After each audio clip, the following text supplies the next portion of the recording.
Oi pessoal, tudo bem? Vamos lá para a nossa aula de Direito Penal, Crimes contra o Patrimônio.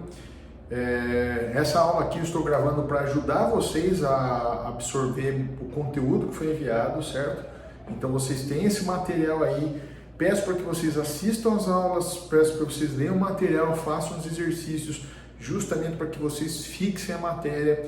Nós sabemos que estamos passando por uma situação difícil, o mundo inteiro está assim, certo? Gostaria muito de estar presencial aí com vocês, podendo falar e ouvir suas dúvidas e tudo mais, mas eu tenho que gravar as aulas aqui, estou encaminhando para vocês, mas lembrando que eu tiro dúvida a qualquer momento, certo? O meu Instagram está aí, o perfil Murilo de Camargo Barros.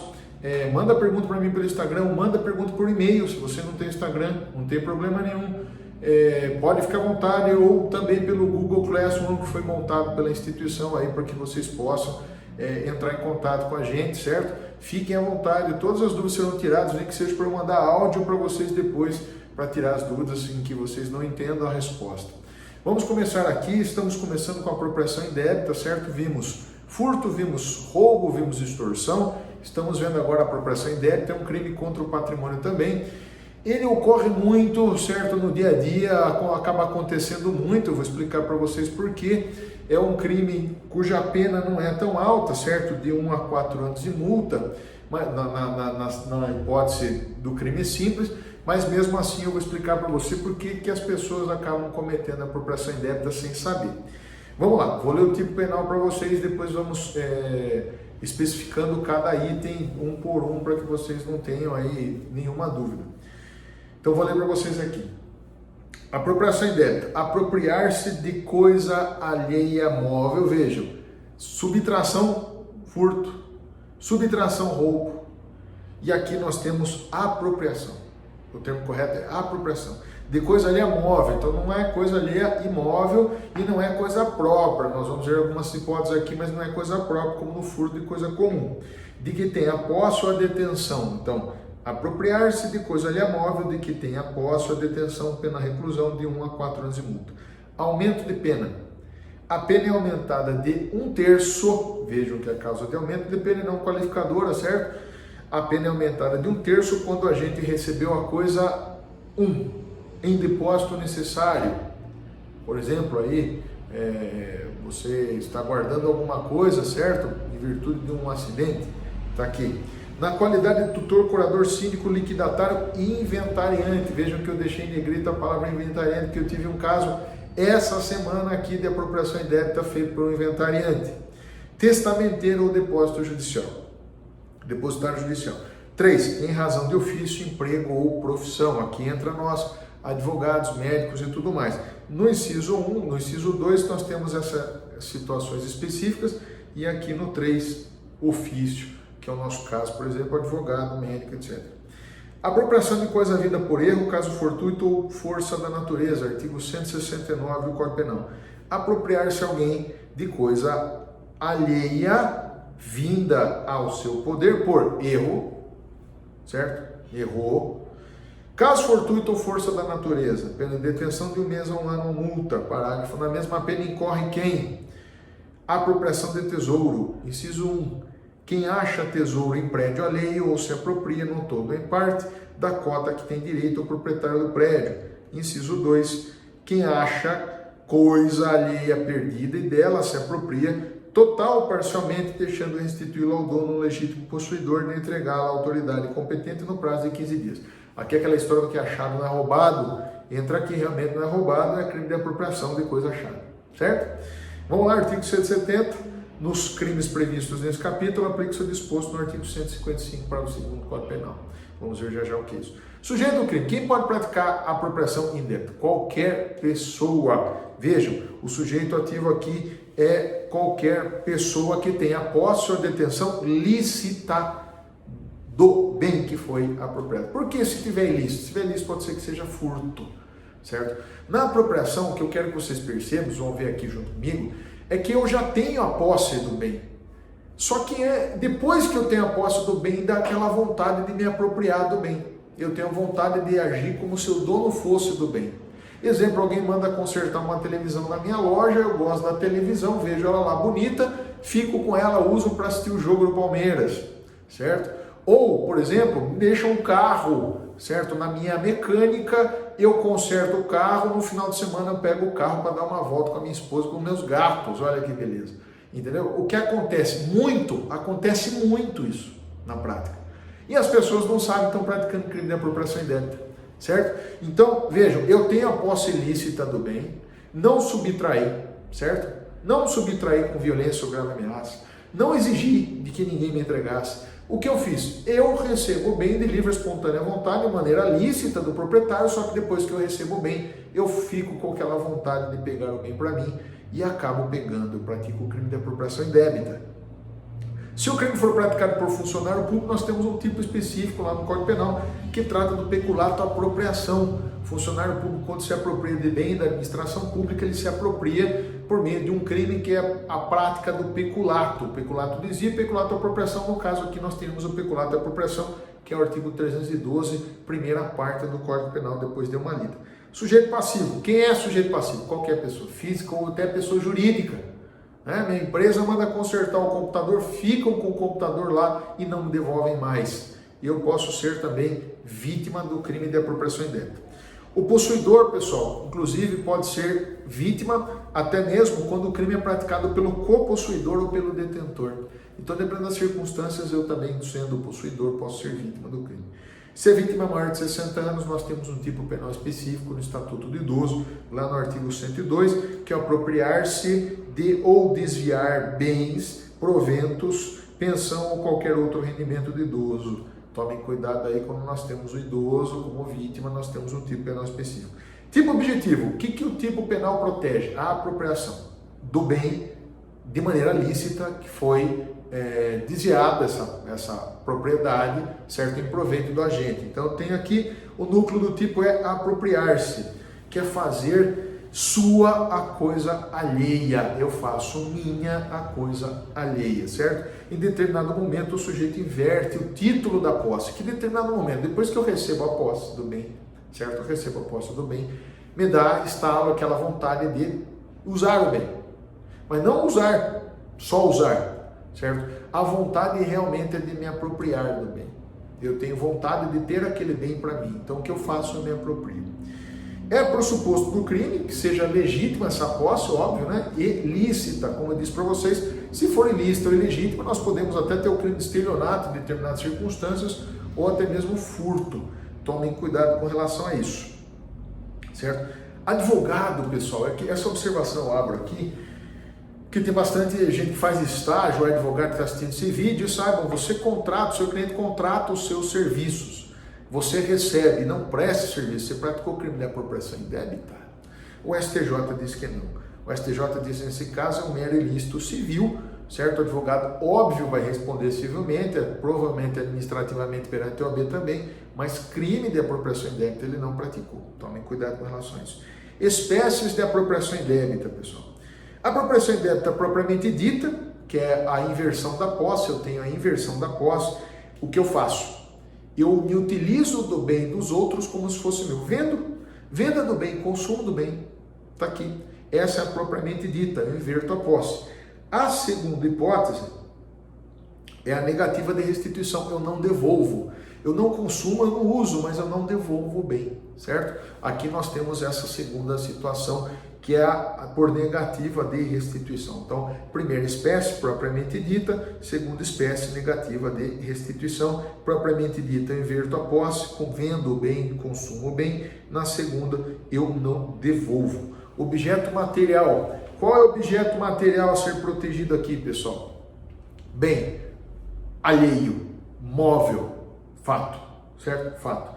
E o bem, se o bem for fungível, dinheiro, por exemplo, que é a observação que eu coloco aqui, dinheiro, nós temos que verificar. Se eu peguei o dinheiro para transmitir para um terceiro, eu pratico aqui a apropriação indébita, certo? Então alguém vem e deixa no meu escritório dinheiro para que eu entregue para um outro cliente.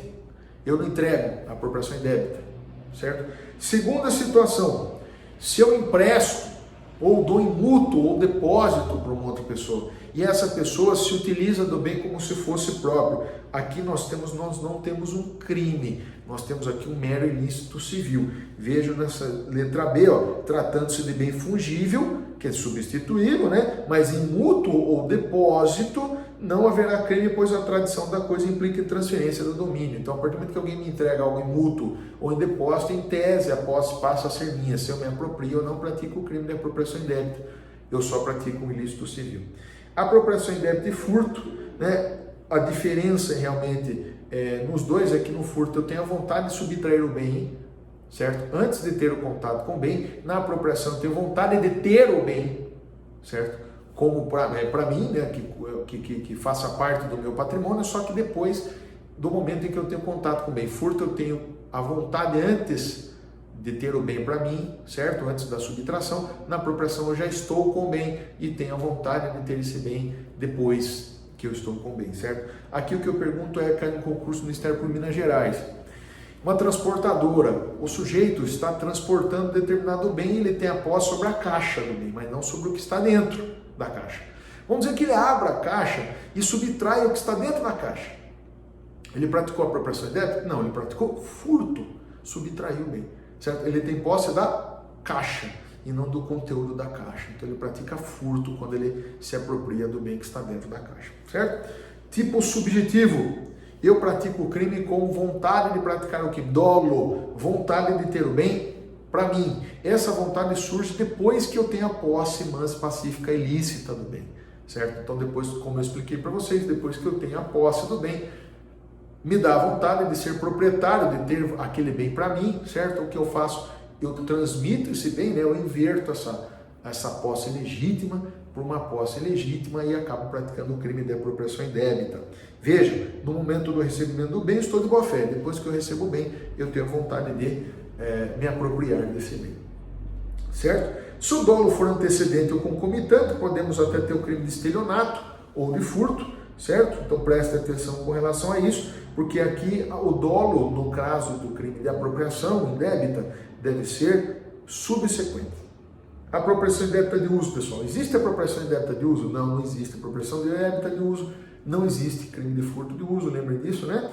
Então, nesse caso, olha só como eu até dei o exemplo para vocês do mecânico que usa o carro no final de semana e devolve, né? Em tese, ele não praticou crime nenhum, certo? Porque ele não teve o fim de se apoderar de maneira definitiva do bem. Consumação, crime material. Ele se consuma quando eu inverto a posse do bem, então quando eu me aproprio do bem, esse crime material, então quer dizer, eu me aproprio do bem, é a consumação do delito, certo? Deixa eu ver se tem mais alguma coisa aqui. Ou, né, aqui também eu coloquei para vocês aqui, eu tenho também a possibilidade de que eu demonstre por meio de determinados atos que eu me apropriei daquele bem. Então não só no momento em que realmente eu me aproprio do bem, falando, eu quero esse bem para mim, eu quero essa televisão para mim. Eu começo a utilizar essa televisão, eu começo a oferecer essa televisão para venda como se fosse minha televisão. O que acontece aqui, automaticamente eu consumi o crime, certo? O crime foi consumado, aqui nós temos essa possibilidade de prática do crime com meros atos que demonstrem a vontade ou o comportamento de dono, certo? Vamos aqui. Tentativa. Cabe tentativa? Sim, cabe a tentativa, certo? Mas preste atenção que a tentativa cabe aqui quando eu pratico algum bem, quando eu consumo ou quando eu vendo. Porque quando eu deixo de entregar, não cabe tentativa, porque nós estamos fazendo um crime omissivo próprio. A negação de entregar automaticamente já consumou o crime, independente do destino que eu vou dar para o bem, certo? Então tomem cuidado com relação a isso. Consumação, tentativa, no caso, é admissível na propriamente dita, na apropriação propriamente dita, naquela em que eu me comporto como dono, tentando vender o bem, por exemplo. E quando eu nego a restituição, eu não tenho aí a tentativa, justamente porque não cabe tentativa nos crimes omissivos, certo? Então tomem cuidado com relação a isso. Causa de aumento de pena. A pena aumenta-se de 1/3 quando a gente recebeu a coisa em, primeiro, depósito necessário. Esse depósito necessário é um depósito sem compromisso legal, porque os demais compromissos legais entram nos outros incisos aqui. Então, quando você fala desse depósito necessário, quando está lá depósito necessário, significa o quê? Artigo 647, inciso 2º do Código Civil. É depósito necessário que se efetua por ocasião de alguma calamidade, incêndio, inundação, naufrágio ou saque. É nesses casos em que eu tenho o crime de apropriação indébita com aumento de pena no inciso 1. Os demais depósitos, nós temos os outros incisos, certo? Qualidade pessoal do autor, quer dizer, tutor, curador, síndico, liquidatário, inventariante, testamenteiro, depósito judicial, certo? Aqui nós temos um depósito legal, então por isso que eu estou falando dessas outras opções. A observação que eu faço para vocês é o seguinte: o rol aqui é taxativo e o caso do inventariante. Eu fui advogado do inventário em que o inventariante, certo? Marido da falecida, se comprometeu junto com os filhos da falecida, que não eram filhos dele, a pagar todas as dívidas do inventário, certo? Após a divisão dos bens. Então ele ficou com X valor em dinheiro, com alguns bens imóveis, inúmeros, vários bens imóveis, mas ele se comprometeu a pagar, né, a saldar as dívidas da falecida, que giravam em torno aí de uns 600 mil reais. Era bastante coisa que ela devia. O que ele fez com o dinheiro? Ele se apropriou desses 600 mil reais, certo? Não fez o pagamento dos bens e sumiu. E daí? O que vocês acham? Crime de apropriação indébita aqui, inciso 2. Ele simplesmente disse: olha, pode deixar que eu fico com esse dinheiro, eu fico com a responsabilidade para pagar os débitos, certo? Me dão um prazo de 15 dias. Passaram-se 48 dias e ele não pagou os débitos e também sumiu do mapa. O que ele fez com esses 600 mil dinheiro que ele ficou responsável pelo pagamento? Se apropriou, certo? Nós temos uma causa de aumento aqui.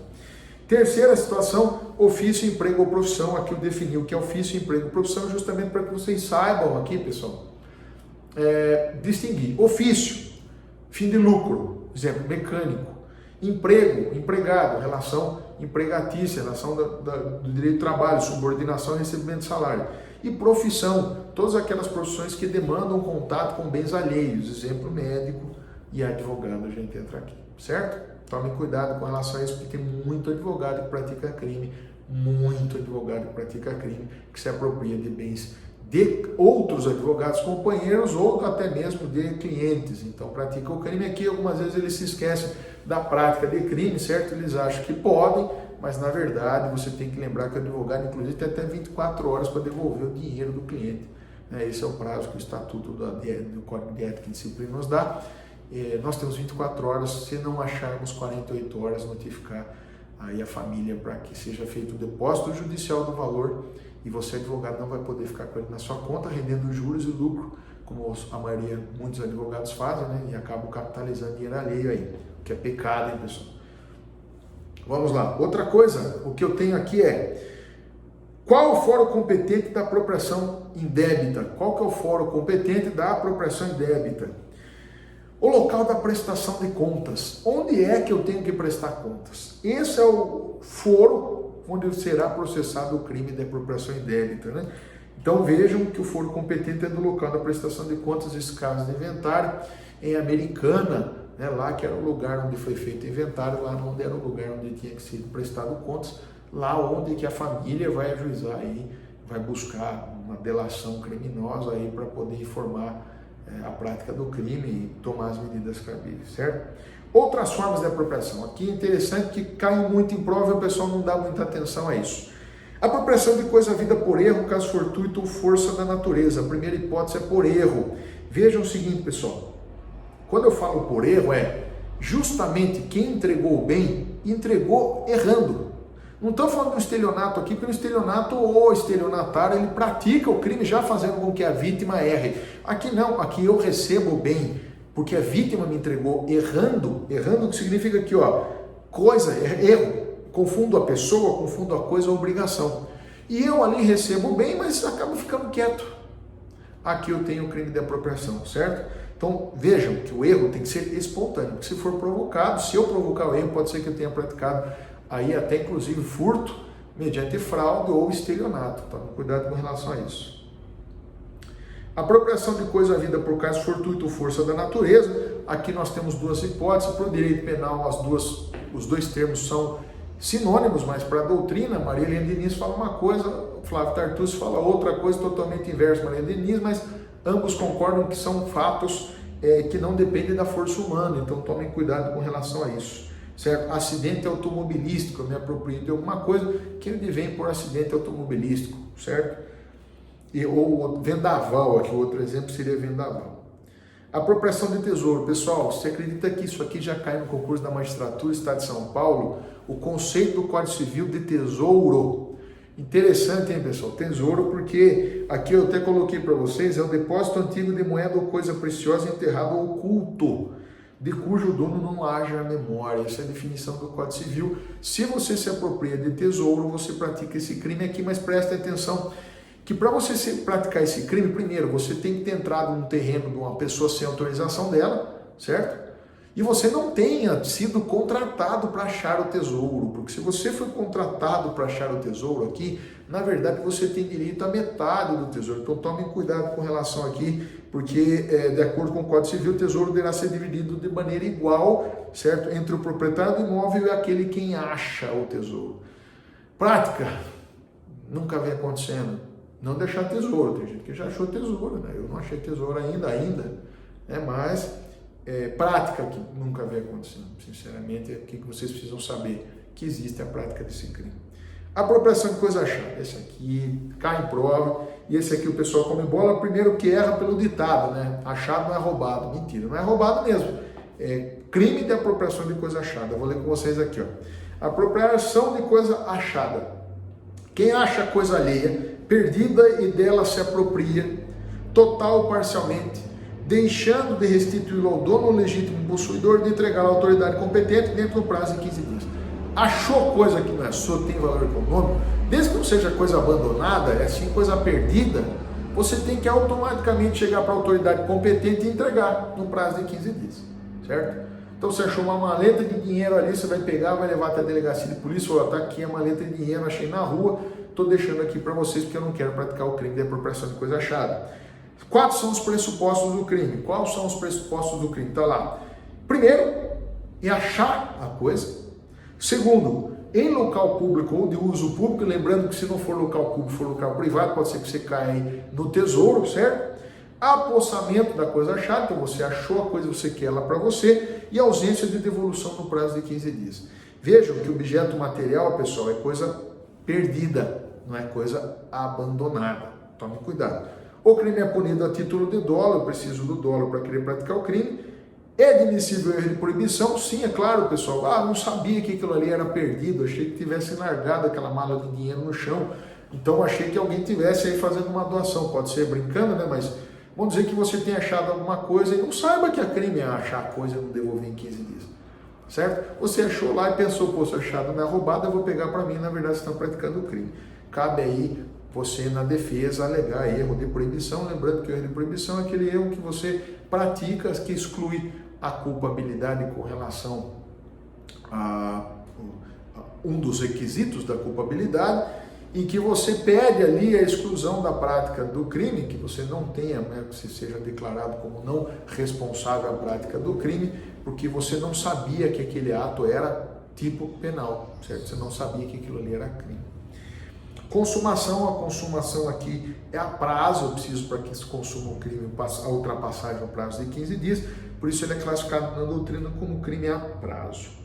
Próximo tipo penal dentro da apropriação indébita previdenciária, quem vai prestar concurso para a magistratura federal. Esse crime, magistratura federal, AGU, Advocacia da União, Procurador Federal, mas todos os concursos federais, principalmente Ministério Público Federal e Magistratura Federal, nós temos muita incidência desse tipo penal. Muito. Cai muito concurso, competência para julgar da Justiça Federal em determinados casos, então tomem cuidado com relação a isso, certo? Apropriação indébita previdenciária. Aqui nós temos determinadas pessoas que deveriam repassar o dinheiro para a previdência privada e não repassam. Deveriam pagar para beneficiários determinados benefícios, porque receberam da previdência privada dinheiro para isso e não repassam. Então aqui tem gente que diz que, poxa, na verdade não seria um crime, seria um crime contra a União, né? né? Quem é o sujeito passivo aqui, na verdade, é a União. Então, tem gente até que fala da constitucionalidade desse tipo penal aqui, porque você estaria responsabilizando penalmente alguém pelo ilícito civil, certo?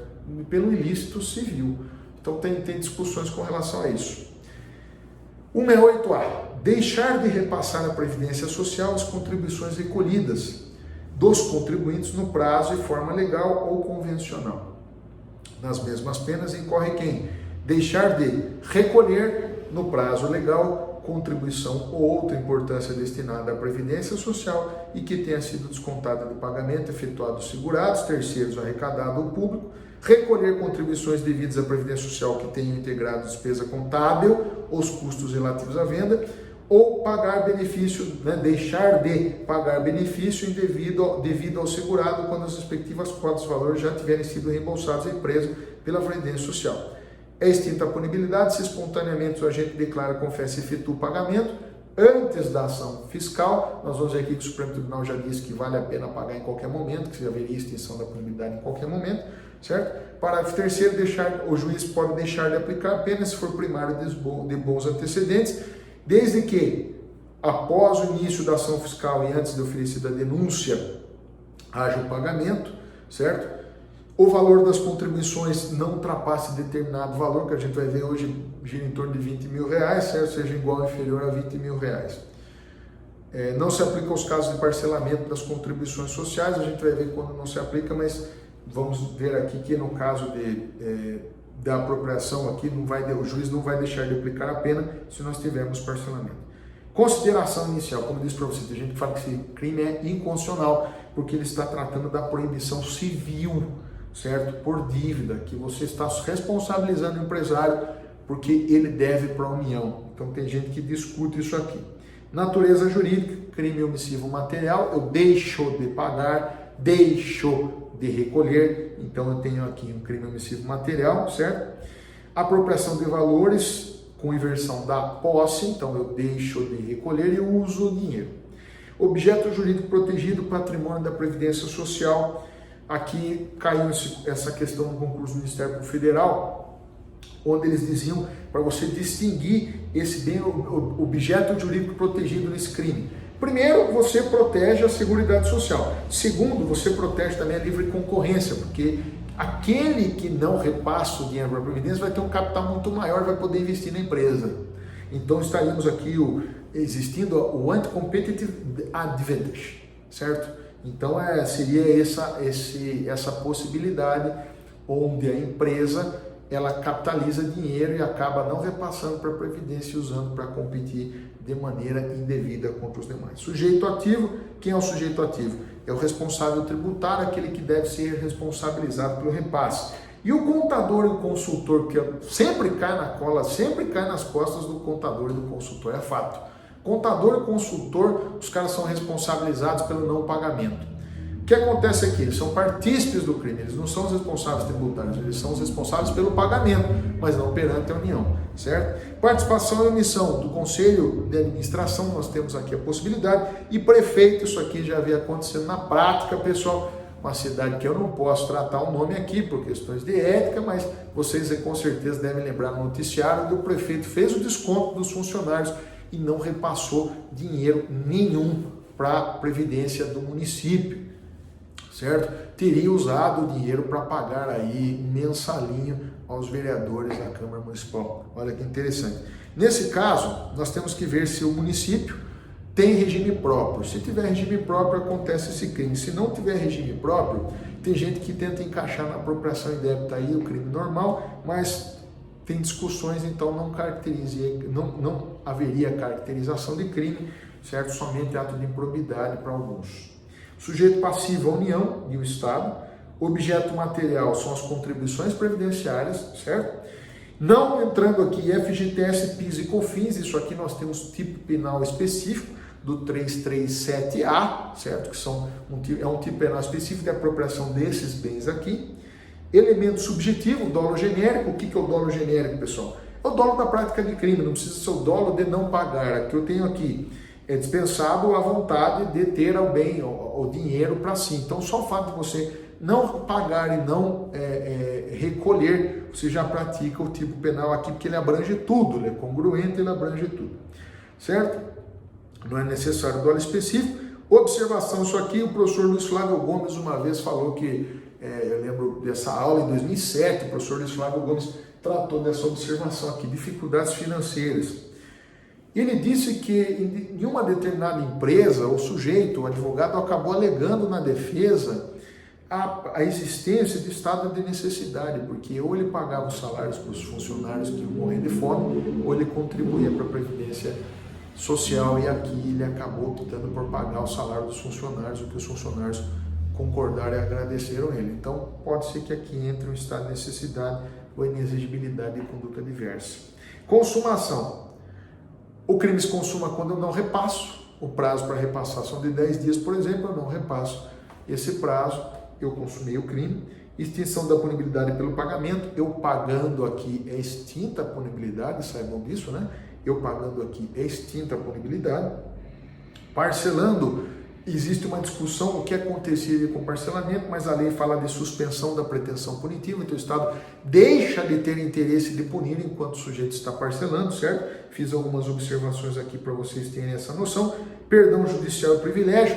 Tem gente que diz que no caso é melhor o juiz aplicar o princípio da insignificância do que efetuar o perdão judicial. Também doutrina, nunca vi cair nisso em prova, mas é uma questão aqui para vocês lerem e concluírem da maneira que vocês acham, mas realmente eu acho que caber o princípio da insignificância por ser dinheiro público, eu acho que seria meio difícil, né? Então realmente eu acho complicado isso.